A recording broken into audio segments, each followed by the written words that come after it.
Ano nga ba ang nagagawa ng isang asin? Ikaw ba ay may kalaban o may taong may inggit o may galit sa iyo? Sila ba ay may lihim na galit o inggit sa iyo? Gawin mo ito upang tumigil sila sa kanilang intensyon na hindi maganda sa iyo.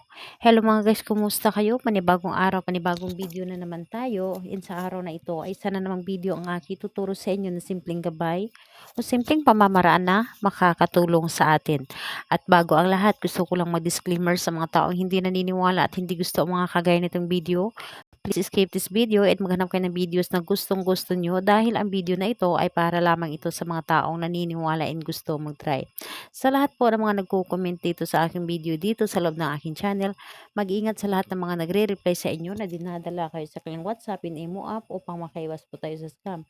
Ngayon po ituturo ko sa inyo paano nga ba tayo or paano nga ba matigil ang mga taong may lihim na inggit o galit sa inyo. Ito ay isang pamamaraan upang matigil ang kanilang galit o inggit sa iyo upang ikaw ay mabigyan ng katahimikan and ikaw ay mabigyan ng peace of mind. So, ayun po, ang ating gagamitin lamang dito ay isang asin.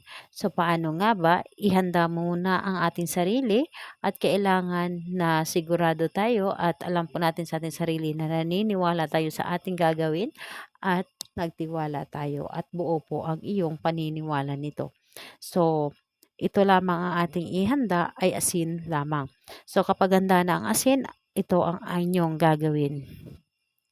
Kahit anong araw at oras, ang asin na ito, kumuha ka ng kahit na kalahating kilo or 1 kilo ng asin. Ang asin na ito sa paligid ng inyong bahay ay iyo itong ilagay. Ilagay ninyo ito sa bawat sulok, sa labas po ng inyong bahay or sa inyong bakuran, sa gilid ng inyong bakuran.